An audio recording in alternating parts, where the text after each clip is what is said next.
Long, long ago, there lived a little girl. Her name was Rosie, but everyone called her Little Red Riding Hood. And that was because she wore her favorite Red Riding cloak every day. Hello. Little Red Riding Hood lived with her parents in a small house near the woods. Here, Bunny. Here. At the other end of the woods lived Little Red Riding Hood's grandmother. She lived alone in a small cottage. One morning, Little Riding Hood decided she wanted to visit her grandmother.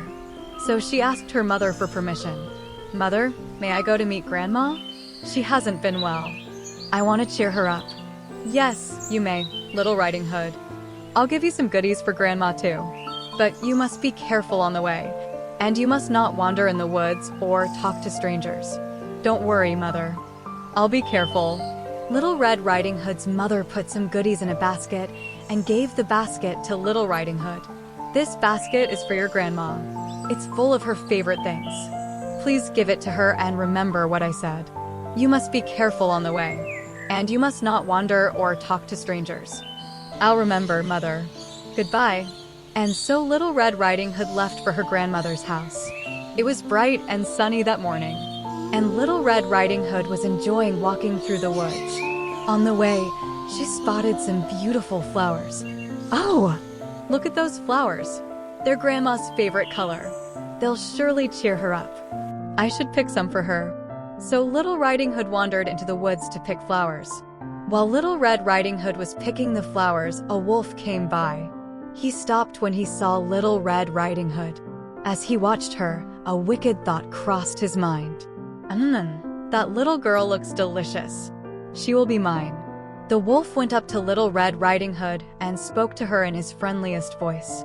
Hello, little girl. Look at those nice goodies in your basket, and those flowers you're picking are so pretty. Are they for your mother? Little Red Riding Hood was so busy picking the flowers that she forgot she wasn't supposed to talk to strangers. No, they aren't for my mother. They are for my grandmother. I'm going to visit her. Oh, your grandmother? Does she live nearby? Yes, she lives in a cottage on the other side of the woods. With a dark look in his eye, the wolf said goodbye to Little Red Riding Hood and hurried out of the woods. Goodbye. The wolf ran straight to Little Red Riding Hood's grandmother's house. He knocked on the door. When Little Red Riding Hood's grandmother answered the door, the wolf rushed into the house. He tied Little Red Riding Hood's grandmother up and locked her in the cupboard. After a while, Little Red Riding Hood reached her grandmother's house. She found the door open and went in. Grandma, are you home? The wolf had dressed up in Little Red Riding Hood's grandmother's clothes. He was wearing her glasses too, and he had tucked himself in her bed. Little Red Riding thought the wolf was her grandmother. Hi, grandmother. It's me, Little Red Riding Hood. But when she drew closer, she noticed something very strange. Grandma, your ears look bigger. The wolf was very hungry, so he tricked her into coming closer. My ears are bigger so I can hear you better. Come closer, my dear. Little Red Riding Hood then noticed that her grandmother's eyes looked bigger too. Why do your eyes look so big? So I can see you better. Come closer, my dear. Little Red Riding Hood then saw that her grandmother's teeth looked bigger too. Grandmother, why do your teeth look so much bigger? My teeth are bigger so I can eat you up. The wolf jumped up and snapped his sharp teeth at Little Red Riding Hood. But she was a smart little girl. Help! She screamed for help.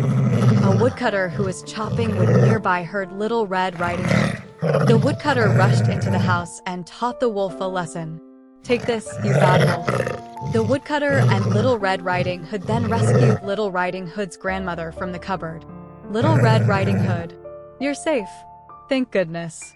Little Red Riding Hood felt glad that the woodcutter had saved her that day. But she had learned her lesson. From then on, when she went out on her own, she always listened to her mother and never ever wandered off or talked to strangers again.